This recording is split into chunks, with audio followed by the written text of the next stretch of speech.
আমার কাছে নেকি আছে। রাসূলুল্লাহ সাল্লাল্লাহু আলাইহি ওয়াসাল্লাম বলে লিকুল্লি কাবিদিন রাতবিন লানা আজর, প্রত্যেক হৃৎপিণ্ড, যেই হৃৎপিণ্ড তাজা তার জন্য আমাদের আজর রয়েছে, পুরস্কার রয়েছে আল্লাহ পাকের দরবারে। আল্লাহ পাকের হক সমূহের মধ্যে প্রথম এবং প্রধান হক হলো আল্লাহর ইবাদত করতে হবে শিরক মুক্ত অবস্থায়। আনতাবুদাল্লাহ, আল্লাহর ইবাদত করো, ওয়ালা তুশরিকু বিহি শাইআ, আর আল্লাহর সঙ্গে কোনো শরীক করো না। আল্লাহর সঙ্গে শরীকেরই অংশ। আল্লাহর রাজত্বকে নিজের রাজত্ব মনে করা, আল্লাহর ক্ষমতাকে নিজের ক্ষমতা মনে করা, আল্লাহর ক্ষমতাকে নিজের ক্ষমতা মনে করা, এটাও একটি আল্লাহর সঙ্গে শরীকেরই অংশ।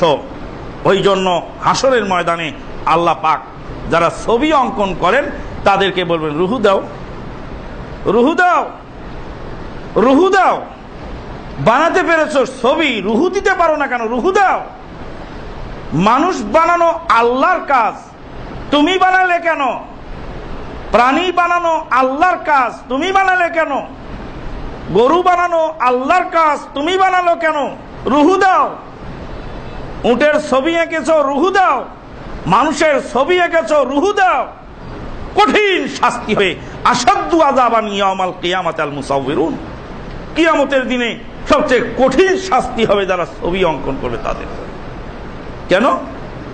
তারা আল্লাহর জিম্মাদারিতে, আল্লাহর কর্তব্য কাজে, আল্লাহর জিম্মাদারিতে, আল্লাহর নিজের কাজ বলে নিজেকে স্থির করেছেন যেই কাজ, সেই কাজে তারা অংশ নিয়েছে।